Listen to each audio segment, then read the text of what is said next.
శ్రీ సచ్చిదానంద సద్గురు సాయినాథ్ మహారాజ్ అవధూత భట్వాజ మహారాజ్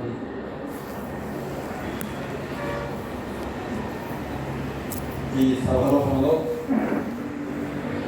ఉన్నటువంటి సాయి మాస్టర్ గారిని నమస్కరిస్తూ ఈరోజు ఈ సత్సంగాన్ని ప్రారంభిస్తున్నాం.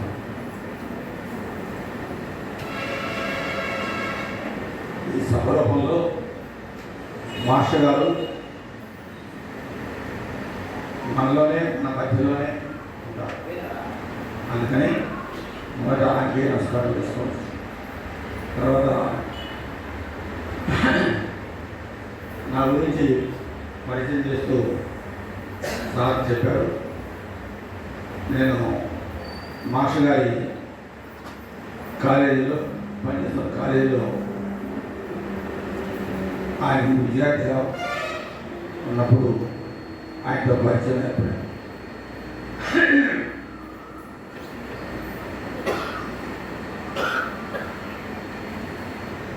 ఈ సందర్భంగా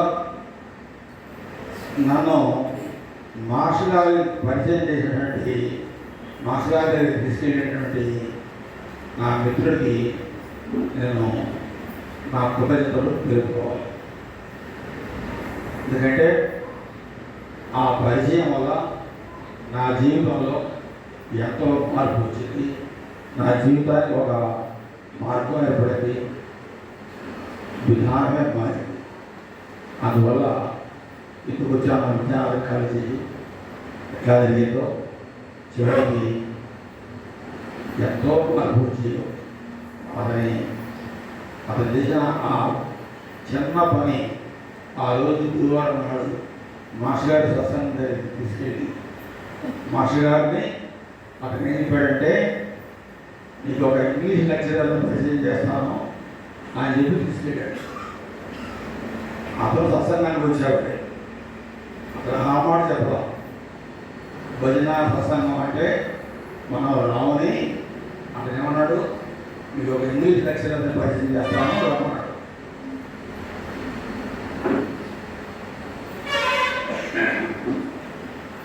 ఇంగ్లీష్ లెక్చరర్ అనగానే సబ్జెక్ట్ సంబంధించిన ఉపయోగం ఉంటుందిలే అనుకుంటూ ఒక గౌరవమైన ఆశతో ఎక్కబడిపోయాను. ఆయన ఏ పూట మాకు ఇంగ్లీష్ గురించి పూర్తిగా కూడా చెప్పలేదు. ఎక్కడ ఇంట్లో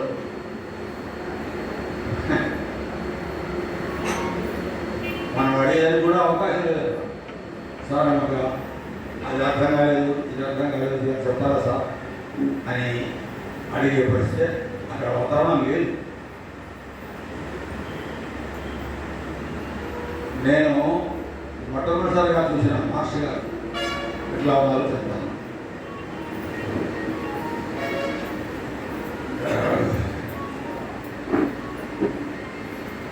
ఒక గళ్ళ లుంగి కట్టుకొని బ్లూ రంగు బనీన్ వేసుకొని ఇట్లా దాంట్లో అంచు ఉంది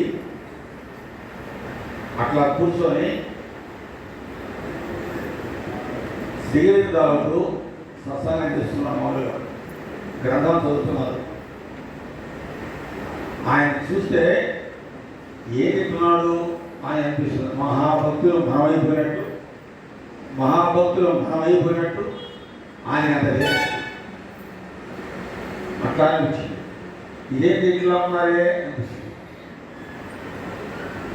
చివరికి మన ఎట్లున్నామో తెలిసింది. అది జరిగింది. చివరికి మన ఎట్లున్నామో తెలిసింది. మాస్టర్ గారు చెప్తుంటారు ఒక ఉదాహరణ. తల్లకిందులుగా ఉండేవాడికి లోకమంతా తలకింద కనబడుతున్నారు. అందుకని మనం ఏదో బాగా సంప్రదాయం చేసిన వాడు ఏమిటి, ఆయన మాత్రం గడవలుంది మళ్ళగా మడి పెట్టుకోలేదు, పంచి కట్టుకోలేదు, అలంకారాలు ఏమీ లేవు. బట్ల లుంగి కలర్ బనీన్ వేసుకున్నారు. అది ఆ తర్వాత ఇంకో సంఘటన అక్కడ వీళ్ళందరూ ఆయన నమస్కారం చేసేవాడు. నాకు కూడా వచ్చిన వాళ్ళందరూ ఆయన చేతి నమస్కారం చేస్తారు వీళ్ళు, ఆయన నా దేవుడా అనిపించేది. వాళ్ళందరూ చేస్తారు కాబట్టి నేను కూడా చేయి తప్ప ఇది నేను కూడా నమస్కారం చేసేవాడు. ఎట్లా విధి లేక చేసేవాడు. అందరూ చేస్తున్నారు కాబట్టి ఆయన ఏమన్నా అనుకుంటాడేమో, ఈ మిత్రులందరూ ఏమైనా అనుకుంటారేమో అని అందరికీ దానికి నమస్కారం చేసేసి వచ్చేసారు. అయితే తెలివిగా ఏం చేసేవాడంటే ఆ తెలివి చూడండి, నమస్కారం చేయకుండా ఉండడానికి ప్రయత్నించేవాడు. సాయంత్రం సత్సంగం చేశాడు కదా, ఆయన బాత్రూమ్ పోవడానికి లేచి వెళ్ళిపోవాలి కదా, మనం చివరిగా నిలుచుకోవాలంటే ఆయన పాటి ఆయన బాత్రూమ్ లేచిపోయాడుకోండి, అమ్మ ఇది గడిచింది అనిపించారు. అట్లా ఉండేది. అది కొద్ది వారాలు. ఒక రోజున మాస్టర్ గారు నన్ను లాస్ట్లో వచ్చేవాడు థామస్ రెడ్డి, మనకి కాలు బాగాలేదు కాబట్టి ఆయన లాస్ట్లో వచ్చేవాడు. మనకు అన్ని బాగాలేవు కాబట్టి మనం తప్పించుకున్నాడు. ఆయన కాలు ఒకటే బాగాలేదు. ఆయన మాస్టర్ గారు అతనికి విభూతులు పెడుతూ ఇట్లా విభూతులు పెట్టేవాడు, బొట్టెలు ఇట్లా పెట్టేవాడు. ఇట్లా పెడుతూ నా వైపు ఇట్లా చూసాను, నేను చూసేసాయి పక్కకి ఎదురుగా పెట్టేశాను. ఇట్లా చూసి వీళ్ళందరూ పిచ్చివాళ్ళు నమస్కారం చేస్తారు, నువ్వు చేయలేదు.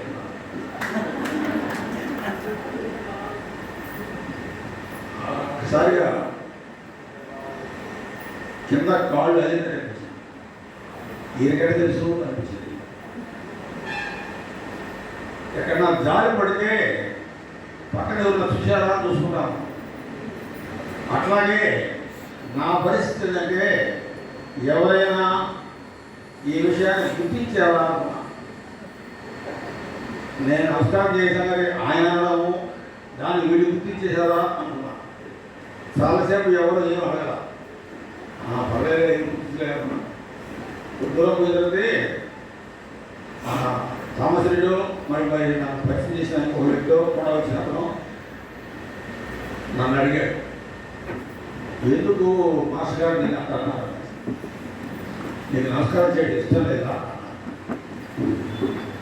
మన ఇష్టం లేకపోతే ఆయనకి తెలిసిపోతుంది.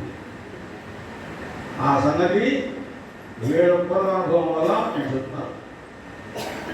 కాబట్టి ఏం లేదు, తేడా గడవలు మాత్రమే కాదు, మనం చూసిన గడవలునే ఆయన ఎంతో వైభవం ఉంది అని ప్రత్యేకంగా ఏదో మన నుంచి ప్రత్యేకమైన వ్యక్తి అని మాత్రం అనిపించింది, డిఫరెంట్ అయిన వ్యక్తి అనిపించింది. తర్వాత అందువల్ల ఏమైంది, సత్సంగాలకి కాస్త ఎక్కువగా పోవడం మొదలుపెట్టారు. గురువారం మాత్రమే కాకుండా ఆదివారాలు ఎప్పుడు సెలవు అప్పుడు సాయంకాలం కూడా కూర్చోవడం ఉండేది. ఆయనకున్నటువంటి పరిస్థితి ఏంటంటే మనం ఎన్ని ప్రశ్నలైనా అడగచ్చు, ఎట్లాంటి ప్రశ్న అయినా అడగచ్చు. అందువల్ల బాగా చొరవపడి అన్నీ అడిగేవాడు, అన్నిటికీ ఆయన ఓపిక సమాధానం చెప్పేవాడు. పక్కన సినిమా బయట పోతుంటే మన ధ్యాసంతా పాట పెరుగుతుంది, సినిమా పెట్టాడు పాట కూడా అది దాని మీద ఉండేది. ఒక రోజునట నా ఫ్రెండ్ చెప్తున్నాడు నాకు, ఆయన అడిగానట నేను ప్రశ్న, ఆయన చెప్తున్నాడట నా కాలేజీలో అడుగుతున్నాడట, ఏంటి సినిమా నువ్వేమో కాలేజీ అనుకున్నావు చూపుకున్నావు ఆయన చెప్తున్నాడు. ఆయన దగ్గర ఉన్నట్లు అక్కడ గౌరవం లేకున్నారట, నాకు అది తెలియదు కాలు కూతున్న సంగతి మనసుకోలేదు. నిజంగా అక్కడ జరిగింది. తర్వాత అప్పుడప్పుడు జరిగిన అనేక సంఘటనలు ఆయన మహాత్ముడు సాధారణ మానవుడు కాదు అనే స్పష్టంగా అర్థమవుతుంది. అంటే అవన్నీ చెబుతూ ఇంకా నేను చెప్పవలసిన అంశం తెలియబోతుంది కాబట్టి దాన్ని మినహాయించాను. నెక్స్ట్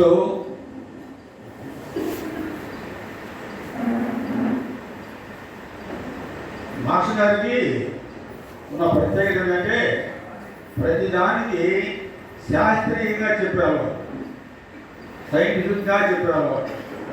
ఊరికే మూఢంగా ఏది నమ్మకం చెప్పేవాడు కాదు. మూఢంగా నమ్మకం చెప్పేవాడు. మూఢంగా నమ్మకం ఉంటే అంటే మూఢనమ్మకం అంటే ఏంటంటే అది ఎక్కువసేపు ఉండేది కాదు. ఆ నమ్మకం ఎక్కడో ఒక చోట ఎవరో ఒకరు ఏదో ఒక మాట అంటే దాంతో ఆ నమ్మకం చేయదు. బేస్ లేని నమ్మకం నమ్మకం బేసిస్ లేదు. అందువల్ల శాస్త్రీయంగా ఆలోచించి నమ్మకాన్ని ఏర్పరచుకో అని చెప్పేవారు. అట్లాగే చెప్పేవారు. మరి దాన్ని ఏదో ఒక చక్కటి వివరణ చెప్తూనే ఆయన నమ్మించేవారు. ఎంతో ఓపికగా ఆన్సర్ చేసేవాడు. టీచర్ కదా, టీచర్ కాబట్టి చక్కగా వివరించి చెప్పేవాడు మాస్టర్ గారు. అట్లాగే క్లాస్లో కూడా ఇక్కడ ఆయన్ని ఇక్కడ ఎప్పుడైతే మహాత్ములను గుర్తించామో క్లాస్లో కూడా అదే రకంగా ఆయన మా క్లాస్కి వచ్చినప్పుడు చూడడం మొదలుపెట్టాం. క్లాస్లో ఎంటర్ అయ్యేటప్పుడు అట్లా ఎంటర్ అవుతూ ఉంటే ఆయన పాదాలు చూసి మనసులో నమస్కారం చేస్తున్నాం. ఒకప్పుడు నమస్కారం చేయడానికి ఇష్టం లేని వాడిని అది గుర్తు చేసుకోవాలి. ఇప్పుడు ఏం చేశాము, ఆయన పాదాలు చూసి నమస్కారం చేస్తున్నాను. ఎన్నిసార్లు అయితే నేను నమస్కారం చేస్తున్నాను, నా కోరిక ఏంటంటే ఆయన నా నమస్కారాన్ని గుర్తించినట్టుగా ఇంతమందిలో సుమారు 70 మంది స్టూడెంట్స్ ఉంటారు. నేను ఎక్కడ కూర్చుంటే అక్కడ నా చూసి నా నమస్కారాన్ని సైలెంట్గా అటడం ఏదో సై చేసి గుర్తించాను. ఆయన ఆశించాను. ఎన్నిసార్లు అయితే చేశాను అన్నిసార్లు నేను ఎక్కడుంటే అక్కడ పెట్టాను. కూర్చోండి అంటూ అర్థంటూనే నన్ను నాడు తీశారు. అంటే నమస్కారం రావచ్చు. అద్భుతమైన క్లాసులు నేనే కాదు, అసలు మాస్టర్ గారు సన్నానికి రానివాడు కూడా ఆయన క్లాసులో కాలేజీ రానుకున్నా సరే ఆయన క్లాస్ మాత్రం వచ్చేసారు. అట్లా పరిగెత్తాడు. ఇంత బాగుంది. ఇక ఆయన ఉన్నటువంటి పరిశోధక తత్వం, ఆధ్యాత్మిక పరిశోధకులు ఉన్నారు కదా, ప్రశ్నాన్ని ఆయన శాస్త్రీయంగానే నమ్మేవాడు, కొత్తగానే తెలుసుకునేవాడు. ఇది ఎందుకు చేయాలి అనే ఆలోచన ఉండేది. ప్రతి విషయంలో అంటారు భగవద్గీత చదువుకోమని చెప్పారు. భగవద్గీత ఎందుకు చదువుకోవాలి, దాంట్లో ఏముంది, నేర్చుకుంటే ఏమొస్తుంది అనేసి ఆయన ఒప్పుకోరు. ఆ మాస్టర్ గారు నాన్నగారి దగ్గరికి అంతాచార్య వారి దగ్గరికి అంటే ఆయన చూసే భాగ్యాల కలిగి వాళ్ళ నాన్నగారు విద్యానగర్లో చాలా కాలం ఆయన మాస్టర్ గారి దగ్గర ఉండేవారు. మాస్టర్ గారు సత్సంగం ఆయన కూడా వెళ్ళేవారు. ఆ తర్వాత మాస్టర్ గారు ఆయన పాదనమస్కారం చేసి ఆయన దగ్గర మాస్టర్ గారు ఎదురు పెట్టుకునేవారు. అంత అయిన తర్వాత అప్పుడు ఆయన అక్కడ ఉండేవారు. పెద్ద ఆయన చూడగలిగే అవకాశం వచ్చింది. విజయవాడలో ఎంతోమంది భగవద్గీత నేర్చుకున్నామని మాస్టర్ గారి నాన్నగారి దగ్గర వచ్చేవాడు. భగవద్గీత నేర్చుకున్నామని వచ్చేవాడు. ఈయన ఏం చేస్తుండేవాడు, నాకు అవసరం లేదని చెప్పి ఉద్యోగం అన్నవారు బయట టెన్నిస్ బాల్ తీసుకొని గోడ వేసుకుంటూ ఇట్లా కొట్టుకుంటూ ఆడుకుంటుండేవాడు. ఈయన ఈ ఆట ఆడుతున్నా సరే భగవద్గీత విన్నవాడే అనిపిస్తుంది. వినేవాడే. ఎందుకంటే ఆ వచ్చిపోయే వాళ్ళని డౌట్లు అడిగేవాడు. మొబైల్ దగ్గర తీసుకొని వాడు వింటున్నాడు కదా, ఆ వెళ్ళే వాళ్ళని డౌట్ అడిగేవాడే. భగవద్గీతలో ఉద్రేత ఆత్మానాత్మానం అనే ఒక శ్లోకం ఉంది. ఎవరిని వాళ్ళే ఉపయోగించుకోవాలి అని చెప్తున్నారు. మరొక చోట యోగక్షేమం వహామ్యం అని చెప్పున్నది. ఆ వారిని నిర్వహిస్తాను అనేసి మరి ఆయన కాపాడతాడా, మనమే ఉపయోగించుకోవాలన్నా రెండు ఒకటిగా విరుద్ధంగా ఉంటే మీ గురువు గారిని ఎవరు వాడు నాన్నగారు గురించి మీ గురువు గారిని ఎప్పుడైనా డౌట్ అడిగారా? అడగండి. వాళ్ళు ఇదేగా బయట రాగానే ఈ అబ్బాయి రకరకాల సందేహాలు కలిగిస్తాడు, లోపల ఆయన చూస్తే చక్కగా ముఖం చెప్తాడు అనేసి అనుకునేవాడు. ఈయన మాత్రం తెలుసుకున్నాడు. చాలా కాలం తర్వాత అందులో ఏముందో చూద్దామని రెండో భగవద్గీతలో తెలుసుకుంటే పోలా, అందరూ తెలుసుకుంటుంటే ఎందుకు తెలుసుకుంటారు వాళ్ళు, ఉంటే చూద్దాం ఒకసారి అని ఆయన పుస్తకాలు చదివే తీరు గమనించారు. ఈ మాత్రం పుస్తకాన్ని ఉన్న పుస్తకాన్ని ఒక గంట చదివేస్తారు. ఒక గంట చదివేస్తారు. అది విచిత్రం. ఆయన చదవడం ఇట్లా తిప్పుతూ ఉంటారు, పేజెస్ ఇట్లా తిప్పుతూ ఉంటారు, అయిపోతూ ఉంటుంది పుస్తకం చూసుకుంటుంటారు. మళ్ళా పెన్ ఉంటుంది, పక్కన పెన్తో ఆ లైట్స్ని ఆయన కావాల్సిన వాటిని అక్కడ అప్లై చేసుకుంటారు. ఒక గంట తర్వాత మనం అక్కడ కూర్చోనంటే ఎవరో ఆ బుక్ని ఇట్లా విసిరేస్తాడు. ఇట్లా విసిరేసి దాంట్లో నేను అండర్లైన్ చేసిన లైఫ్ ఉన్నాయి కదా, అవన్నీ ఒక రెండు కొనుక్కొచ్చి దాంట్లో రాసి పెట్టి అంత వేగంగా చేస్తాను. మాకైతే ఈ పుస్తకాలు అలా కనపడుతుంది, మనకు కనపడదు కదా, రోజులే పట్టచ్చు, రోజులే పట్టచ్చు. అది కనుక మనకు ఆయన తేడా సార్. ఆయన పరిగితే రైలు అయితే మనం నడిచిపోయేవాడు.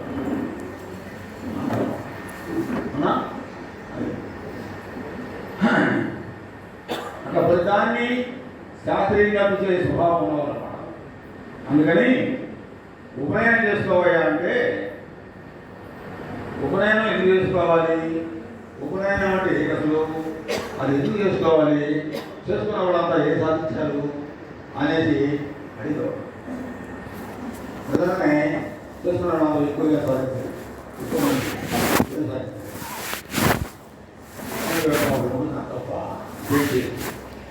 అందుకనేసి ఉపనయనం చేసుకోవాలి అని. సాధారణంగా ఏళ్ళలో ఏడునే ఉపనయనం అయిపోయే పరిస్థితుల్లో నేను చాలా కాలం ఉపనయనం చేసుకోవడానికి అడుగుతాను. ఎంతో కాలానికి ఉపనయనం చేసుకుంటే అదే నాకు చెప్పానే భగవద్గీత విషయం. అదే రకంగా ఉపనయన విషయాల్లో కూడా అదే ఆలోచన వచ్చింది. ఉపనయనం చేసుకుంటే ఆ కార్యక్రమాన్ని ఉపయోగం చేసుకొని దాన్ని చేస్తే ఎట్లాంటి ఫలితం వస్తుందో చక్కగా వాళ్ళు చెప్పినట్టుగా ఆ నియమాన్ని పాటిస్తే ఏమైనా ఫలితం ఉంటుందా ఉండదా తెలుసుకున్నాయి. ఫలితం ఉంటే దాన్ని అనుసరిస్తాం, లేకపోతే వదిలేద్దాం అనేసి ఆయన సడన్గా నేను ఉపనయనం చేసుకుంటాను. ఆయన చేసుకుంటానంటే చేయాలి, వద్దంటే గమ్ముండాలి. అట్లా ఉండేవాళ్ళు వాళ్ళు నాన్నగారు. పిల్లలకి అట్లా స్వతంత్రం చేశారు. నాకు స్వతంత్రం ఉంది. ఆ స్వతంత్రాన్ని తగినట్టుగానే వాళ్ళు కూడా చక్కగా ఎదిగారు. మన పిల్లలు స్వతంత్రం ఇస్తే అట్లా ఉండలేము. ఆయన కన్నాడు మనకు ఉంటుంది, నిజంగా ఉండలేము. కూడా టూ సైడ్స్. మన స్వతంత్రం ఇవ్వడం లేవు, ఇస్తే మన పిల్లలకు బాగా ఉండకపోవచ్చు. ఆ రకంగా సమయాన్ని ఇచ్చి వాడి ఇష్టానుసారం నడుచుకోండి, మీరు తగినట్టుగా పొందుగా అనుకుంటూ ఆయన అబ్జర్వేషన్ మాత్రమే చేసేవాళ్ళు కానీ అడిగిన దానికి గైడెన్స్ మాత్రం ఇచ్చేవాళ్ళు కానీ ఇట్లా చేయమనేది మాత్రం ఆజ్ఞాపించేట్టుగా చేసేవాడు కాదు. ప్రతి విషయం మాట్లాడతారు. అందుకని ఉపనయనం కలుగుతాడికి ఉపనయనాన్ని నేను చేసుకుంటాను అనే కనుక ఆయన గమనం ఉపనయనం చేసే రోజు ముహూర్తం ఎంత గొప్ప ముహూర్తం అయిందో అది మనందరికీ మేలేసింది, మనందరికీ మేలేసేటువంటి ముహూర్తం. అందువల్ల ఆయన ఉపనయనం చేసుకునే సమయంలో వాళ్ళ అన్నగారి రెండవ అబ్బాయి, ఆయన పేరు భాస్కరాచార్య. ఆయన ఆ అబ్బాయి చెప్పాడు.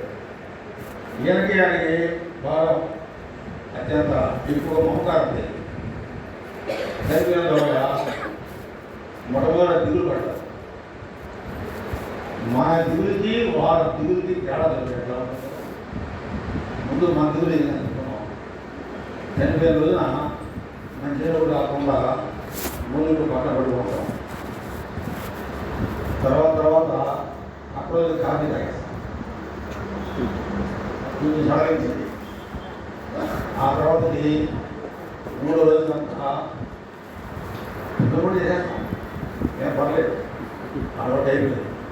ఆ తర్వాత 5వ రోజులంతా పక్కన నవ్వుతూ కూడా మాట్లాడుతున్నాం. 7వ రోజు తర్వాత గుడికి పెడతాం. అయిపోయింది. ఆ గొప్ప అయిపోయింది, మర్చిపోతాం, మార్చిపోతుంది. అప్పుడు బయటకు పోతేనే అన్నీ మర్చిపోతామమ్మా, నువ్వు స్కూల్కి పో, ఉద్యోగానికి పో అని చెప్పేస్తున్నాను. ఇంట్లో కానీ మాస్టర్ గారు కొన్ని సంవత్సరాల పాటు జనన మరణాల గురించి ఆలోచించారు. అందువలన ఆ అబ్బాయి ఆ రోజే ఆ సమయంలోనే కార్యక్రమాలు వదిలేశారు. దాన్ని ఆయన ఎంతగా తీసుకున్నారంటే, జననం అంటే ఏమిటి, అసలు పుట్టడం అంటే ఏంటి, పుట్టక ముందు ఎక్కడ ఉన్నాడు, పుట్టడం అంటే ఏం జరిగింది, వచ్చిన తర్వాత మళ్ళీ చనిపోయే లోపల ఏం సాధిస్తున్నాడు, చనిపోయేటప్పుడు ఎక్కడికి పోతున్నాడు, చనిపోవడం అంటే ఏంటి అసలు అనేది అంత తీవ్రంగా ఆలోచించాడు. కొన్ని సంవత్సరాలే ఆలోచించాడు. అయితే విచిత్రంగా ఏంటంటే, ఆయన ఒంగోలు కాలేజీలో లెక్చరర్గా చేశాడు. ఒంగోలు కాలేజీలో లెక్చరర్గా ఉంటూ లెక్చరర్ ఉద్యోగం చేస్తున్నాడు. ఖాళీ సమాజంలో మళ్ళా ఈ ఆలోచన వస్తాడు. అదే అక్కడ మనకైతే ఉద్యోగం చేసినప్పుడు అది కాదు, అది గుర్తున్నట్టు కానీ ఉద్యోగం చేయాలి.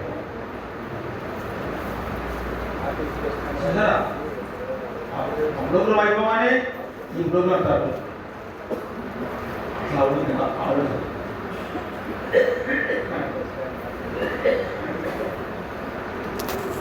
చివరికి ఆలోచించి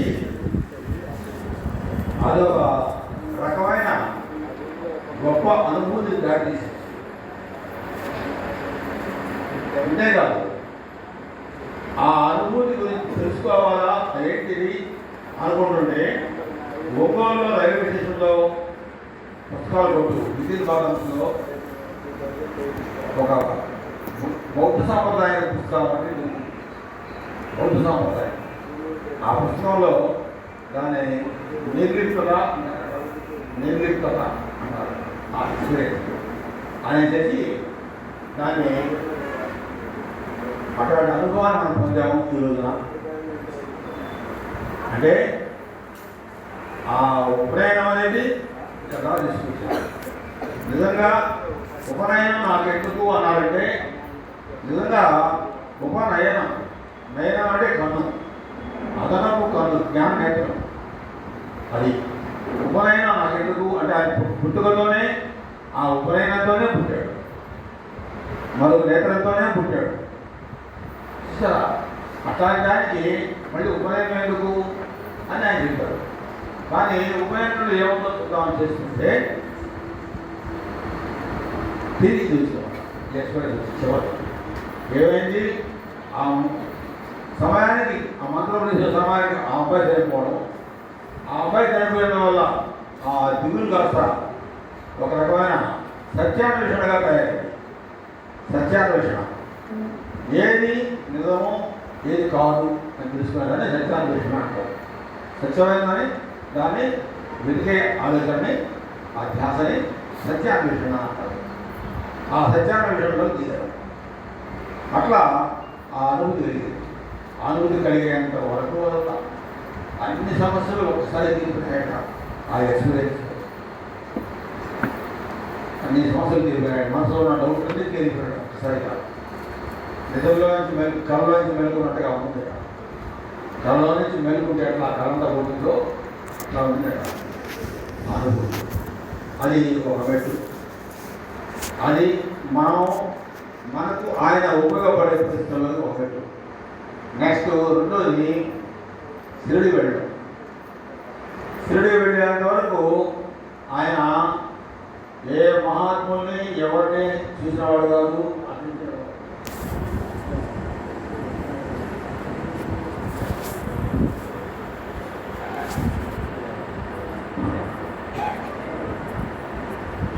షిరిడి వెళ్ళారు. షిరిడిలో ఈ రోజున ఫిబ్రవరి 8వ తేదీన సాయంకాలం షిరిడి వెళ్ళారు. ఆ సమాధి గురించి విన్నాడు. లోపల కడుపులో తిప్పినట్టుగా అయిందట. లోపలికి ఆయన దేహం పులిపోయి ఉంటుందని భావించి తర్వాత గదిలో పోయి నిద్రపోయారు. 9వ తేదీన అంటే కరెక్ట్గా రేపటి రోజు ఆయన మళ్ళీ బాబాను దర్శించారు. సుమారు 4 గంటల సేపు ఒక రకమైన సమాధిని అనుభవించారు. విశ్వచైతన్య అనుభూతి కలిగింది. అట్లా సాయిభక్తులుగా మారారు. సాయిభక్తులుగా మారిన తర్వాత ఏమైంది? ఆయన సమాధి తర్వాత ఇక్కడ అనుభవం కలిగింది కదా, ఆయన దేహంతో ఉండేటప్పుడు మనం చూడలేకపోయాం కదా. చూడండి ఎంత మార్పు వచ్చిందో. షిరిడి రాకముందు నా మాస్టర్, షిరిడికి వచ్చిన తర్వాత మాస్టర్ చూసారా? నేను దేహంతో ఉన్నప్పుడు చూసింటే ఎంత బాగుండేది. అట్లాంటి మహనీయుల్ని నేను ఎవరైనా నేను చూడగలుగుతానా? అట్లాంటి చూసి మానేసి బాబాని అడిగారు. తర్వాత ఎందరో మహాత్ములు దర్శించారు. కాలేజీల్లో మొట్టమొదట ఒంగోలు కాలేజీలో పనిచేస్తూ ఐఏఎస్ చదువుకున్న ఉద్దేశంతో అక్కడ మానేసి హైదరాబాద్లో ఉన్నటువంటి వివేకవర్ధని అనే కాలేజీలో రాత్రి కూడా కాలేజీ అది పగలంతా ఖాళీగా ఉంటాడు. అందువల్ల ఐఏఎస్ ప్రిపేర్ కావడము, అనేక పుస్తకాలు చదువుకోవడంగా దాన్ని ఉపయోగిస్తున్నాడు. అట్లా చేసి ఐఏఎస్ చదువుకొని దాన్ని ఎత్తి ఆ సర్టిఫికేట్ ఉమ్మలు పడేశాడు. ఆయన చేతసుకోవాలి ఉద్యోగం. అక్కడి నుంచి ఆ కాలేజీలో మానేసి జిల్లాడు దగ్గరగా ఉన్న ఉద్దేశంతో బాపట్ల కాలేజీకి వచ్చాడు. బాపట్ల కాలేజీలో కూడా మానేసి చివరి జిల్లాడు ఆశ్రమంలోనే ఉంటున్నారు. తర్వాత టైఫాయిడ్ అనే నెపంతో హాస్పిటల్కి వచ్చి చీరాస్వామి దర్శనం జరిగింది. చీరాస్వామి దర్శనం తర్వాత కొన్నాళ్ళకి విజ్ఞాన కాలేజీలో లెక్చరర్గా చేరి అక్కడి నుంచి చీరాస్వామి వస్తుంటారు. అంత ఆయన చరిత్రలో అనేక గురువుగా ఉంటాయి. అందరి జిల్లాడు ఆశ్రమంలో ఎట్లాంటి సేవ జరిగి ఉంటారు. ఒక మహాత్ముల సన్నిధిలో ఎంత వినయంగా సేవ చేయాలో అట్లా సేవ చేయగలిగాడు. తర్వాత మహాత్ములుగా పట్టమయ్యారు, దొరికారు.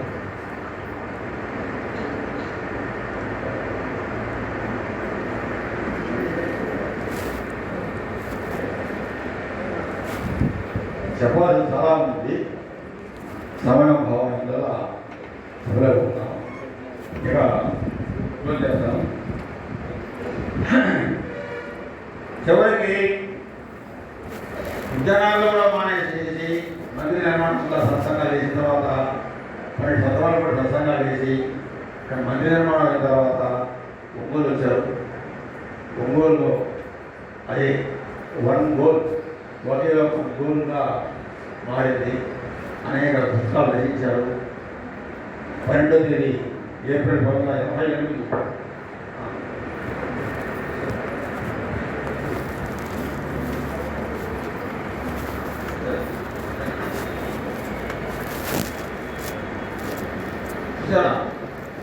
ఏప్రిల్ 12, 1988 ఆ 12వ తేదీ జరగబడుతుందని వేగంగా తను వచ్చిన పని సర్దుకోవడం కోసం అన్నట్టుగా అనేక పుస్తకాలు రచించారు. చివరికి ఆ సమాధి అయిపోయిన తర్వాత ఈనాడు అప్పుడు ఒంగోలులోనే మాస్టర్ గారు అనుకునేవాడు. అంతకుముందు విజ్ఞానంలో ఉందనుకున్నాను. ఇప్పుడు ఏ ఇద్దరు సత్సంగ సభ్యులు కలుసుకున్నా సరే వాళ్ళ మధ్యలో మాస్టర్ గారు ఉంటారు.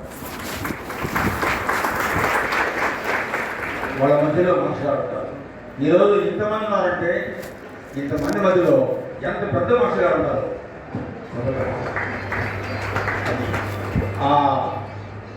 అట్లా ఆయన సర్వవ్యాపకుడుగా మారాడు. తర్వాత సీమోల్లంఘనం అంటే అది బాబా చెప్పిన చూడండి. సీమోల్లంఘనం అంటే అర్థం అది. సీమ అంటే ఏమని? దేహం అనే భావం. ఆయన దేహంతో స్త్రీలోనే ఉన్నాడని బాబా గురించి, ఒంగోలులోనే విద్యాలయంలో ఉన్నాడని మాస్టర్ గురించి అనుకుంటున్న భావం ఉందే, అది సీమ, హద్దు. ఆ హద్దును మనం దాటాం. ఆయన ఎప్పుడు దాటేశాడు, మనం దాటాం. ఎట్లా? ఆయన సమాధి అయిపోయిన తర్వాత ఆ అనుభవాల రూపంలో, జ్ఞాపకాల రూపంలో ఆయన మన చుట్టూ ఉంటూ ఆయన పట్ల ప్రతి ప్రవర్తన రూపంలో ఆయనతోనే మనం ఇప్పుడు ఉంటాం. అది నిజమైన సింబల్. తర్వాత మహనీయుల దర్శనం గురించి ఎట్లా చెప్పేవాడంటే మాస్టర్ గారు, అనేక మంది మహాత్ములే మాస్టర్ గారు దర్శించారు. ఎక్కడ ఆయన దర్శించినప్పుడు ఏ మహాత్ముడు కూడా దూపోయే మహాత్ముడిని పొరపాటున దర్శించిన ఛాన్స్ లేదు. మనకైతే నదీ సాధువులు దగ్గర పడిపోతాం. మనం పోయి ఎక్కడైనా జరగలేదండి, సరైన మహాత్ముడి దగ్గరే పోతారు. అది జరిగింది. తర్వాత మనం ఏ ఊరు వెళ్తున్నా సరే ఆ ఊర్లో ఆ ప్రాంతంలో ఉన్న మహానడి ఎట్టపోవాలో కాగితం మీద మార్కింగ్ తీసి చూపించేవాడు. ఇట్లా వెళ్తే ఆయనతో అక్కడ సినిమా హాల్ ఉంటుంది, అక్కడ షాప్ ఉంటుంది, ఆ షాప్ వాడికి చెప్తాడు. ఇట్లా చెప్పి కరెక్ట్గా దాచేసేవాడు. కరెక్ట్గా ఆ మహాత్ముడి గురించి, అట్లా మహాత్ముల దర్శనం గురించి ప్రోత్సహించేవాడు. ఎక్కడ పోతున్నా సరే నేను గోదావరి జిల్లాలో పోతుంటే చోటమ్మ దర్శించడానికి, గుంటూరు పోతుంటే శ్రీనివాడమ్మ దర్శించడానికి చెప్పారు. ఒకసారి శ్రీరామ సమాధి దగ్గర ఇట్లా చేశారు. గుంటూ ఉండేవాడు. అద్భుతమైన మాట. మహనీయులట మతానికి ఆధారం మహనీయులే. క్రైస్తవ మతానికి ఆధారము యేసుక్రీస్తు. అట్లాగే మహమ్మదీ మతానికి ఆధారము మహమ్మద్ ప్రవక్త. అట్లాగే మన హిందూ మతానికి కూడా ఎందరో మహాత్ములు సాధువులు ఉన్నారు. ఆ రకంగా ఆధారం కాదు. అందువల్ల మనకు కనబడకుండా ఉండేటువంటి భగవంతుడికి వాళ్ళు రిప్రజెంటేటివ్స్, ఎవరు? మహనీయులు. వీళ్ళని పట్టుకొని మనం అన్ని తీసుకోవాలి. ఒకే సంప్రదాయానికి, ఒకే భగవంతుడికి అనేక మంది రిప్రజెంటేటివ్స్గా అనేక మతాలు వాళ్ళు ఉంటారు. వీళ్ళందరినీ కలుసుకొని వీళ్ళ ద్వారానే చెప్పుకోవాలి. మాస్టర్ గారికి అంటూ ఒక మతం అంటూ ఏమీ లేదు. ముస్లిం సాధువులున్నా దర్శించేవాడు, హిందువులున్నా దర్శించేవాడు. అన్ని మతాలకు ఆయన సమాధమే. ఆయనకంటూ ఏ మతం ప్రత్యేక కాదు. ఇలా ఉండేవాడు. బౌద్ధ మతం ఉండే పుస్తకాలు కాదు. మిలాదపాద చరిత్ర గురించి చెప్తే ఉంటాడంటే సాధనలో, ఆధ్యాత్మిక సాధనలో ఎంత శ్రమపడాలనో, అది ఎంత విలువైనదో, జీవితానికి ఎంత ముఖ్యమైనదో, మానవ జన్మ ఎత్తినాక అది ఎంత అవసరమో తెలుసుకోవడం కోసమే, తెలవడం కోసమే బాబా మనకి పుస్తకం ఇచ్చారు. ఏ పుస్తకం? మిలాదపాద చరిత్ర. అంత విలువ చెప్పారు మాస్టర్ గారు. ఎంత కష్టపడాడో వినరక మనం ఆ పుస్తకాలు చూస్తున్నాం. మనకైతే అంత కష్టపడగలుగుతామా? మనం చూసుకోవాలి. మనకు ఆయనకి మనం ఆ స్టెప్స్ని ఎంతవరకు చేయగలం. శ్రీరామ స్వామి పోతే శ్రీరామస్వామి సమాధి తర్వాత కొన్నాళ్ళకి ఆయన స్వామి సేవ చేసుకుంటే చంద్రం అనే అతను మాస్టర్ గారు తెలిసిన ఆయన ఒక ఉత్తరం రాశాడు. శ్రీరామస్వామి మళ్ళా వచ్చాడు, చూద్దురండి అందరూ స్వామి అని అంటున్నారు, స్వామి సమాధి కూడా మళ్ళా రావడం ఏంటి అనుకుంటూ మాస్టర్ గారు అదే చూసేస్తానండి. శ్రీరామస్వామి లాగానే అచ్చం అదే రకంగా నటిస్తూ అదే రకంగా సీట్ పడుకుంటాడు, కాసు గ్లాస్ పడుకుంటాడు, ఆ దోతే కట్టుకుంటాడు, గడ్డం అట్లాగే ఉంది. ఆహా అంత సరిగ్గా సినిమాకి బాబు వస్తాడు. వీళ్ళందరూ నమస్కారం చేసుకున్నారు. ఆయనట కూర్చొని మాస్టర్ గారు అలాగే చూస్తూ ఉన్నారట. ఆయన కళ్ళు చూశారట. అతను చదవకుండా చూస్తున్నాడు, కానీ కళ్ళు మాత్రం ఇట్లా ఇట్లా గుళ్ళు చదువుతున్నాయి, ఇట్లా చదువుతున్నాయి. ఇక్కడ నెమ్మదిగా ఎట్లా చూస్తున్నాడు. ఆయన ఎవరు చూస్తున్నాడు అని గమనించారట మాస్టర్ గారు. ఎవరు చూస్తున్నాడని వెనక చూశారట. వెనక చూసేసరికి ఒక అమ్మాయి నీళ్లు మోస్తుందట. ఒక అమ్మాయి నీళ్లు మోస్తుందట. ఆమె దర్శకున్న బట్టలు నీళ్లు మోసుకుంటూ ఉంటే ఆమెను గమనిస్తున్నాడు ఈ స్వామి. మాస్టర్ గారు గమనించారు. అప్పుడు దాకా అందరూ వాళ్ళని నమస్కారం చేశారు. ఇప్పుడు కూర్చొని చూసేసి లేచరా చదవం అని చెప్పాడు. ఏమీ లేదు కదా, అక్కడ ఏమీ లేదు. అట్లా మనమైతే మహాత్ములు తెలియకపోతే లేకుండా ఉండి దర్శనం కాకుండా ఉండి ఎనకొని సందర్భాలు కూడా ఉంటాయి. కానీ మాస్టర్ గారికి మహాత్ములు రప్పిస్తుంటారు. ఎందుకంటే వాళ్ళందరూ మనది బాబా ఉంటాయి, ఆయన రప్పిస్తుంటారు. వెంకటేశ్వర దేవికి మాస్టర్ గారు పోతుంటే నెల్లూరులో ఉన్నటువంటి వెంకటేశ్వరస్వామి హడావిడిగా గొడవపడి వచ్చారు.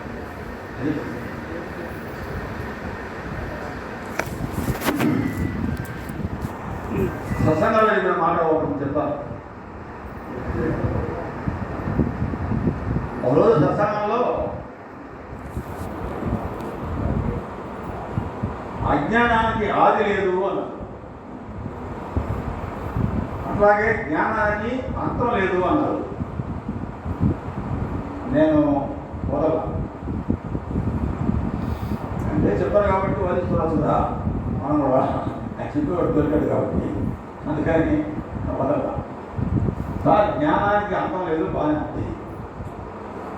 అజ్ఞానానికి ఆది లేకుండా ఎప్పుడు సార్ దేనికైనా ఒక ప్రారంభం జరుగుతుంది కదా. అజ్ఞానానికి ఆది లేదని చెప్పారు సార్ అనేది అసహనంగా సారసేపు ఇంకా చెప్పంటే మన మాట మెచ్చాలని కూడా ఒక దాంతో సారసేపు వాదించాం. మాస్టర్ ఏం చేశారంటే ఒక ప్లాస్టిక్ డబ్బా మన మెటల్ డబ్బా ఒక చూపించారు. రైలు డబ్బా చిన్నది.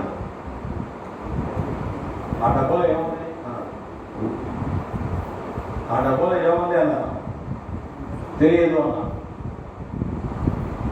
ఎప్పటి నుంచి తెలియదు? అది అజ్ఞానం అనుకో. ఎప్పటి నుంచి తెలియదు? మీరు అడిగినప్పటి నుంచి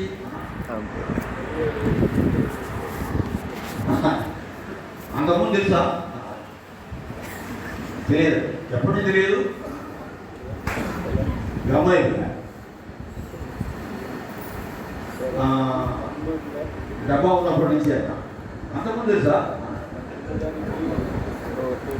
తెలియకపోవడానికి ఎక్కడ పోతాం? ఈ జన్మ మొదటిలో తెలుసా? ఇష్టపడన్నా ఈ జన్మలో తెలుసా? అందువల్ల తెలియకపోవడానికి ప్రారంభం లేదు. అజ్ఞానం అనేది అర్థం లేనిది. అజ్ఞానం అనేది అర్థం లేనిది, అందులో దానికి అసలు ఆది లేదు, జ్ఞానానికి మాత్రం ఆకర లేదు. ఎందుకంటే ఒకసారి ఆ డబ్బా ఓపెన్ చేసి లోపల తెలుసుకున్నాం అనుకోండి, ఈ డబ్బా లోపల జ్ఞానం ఉంది, తెలియకపోవడం అజ్ఞానం అనుకున్నాం. దానికి మనం చెప్పాలి చూసామనుకోండి, ఇంకా దాంట్లో ఏముందో తెలిసిందనుకో, కర్పూరం ఉన్నాను, ప్రసాదం ఉన్నానో తెలిసేది మనకు. తెలిసిన తర్వాత ఇంకా అది ఎప్పటికీ పోదు, అది జ్ఞానం. చక్కటి ఉదాహరణలో చెప్పేశారు.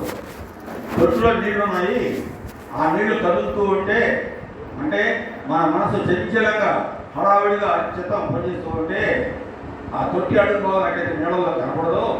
ఆ రకంగా మన మనసుకి ఆధారమైనది ఆత్మ కనపడదు.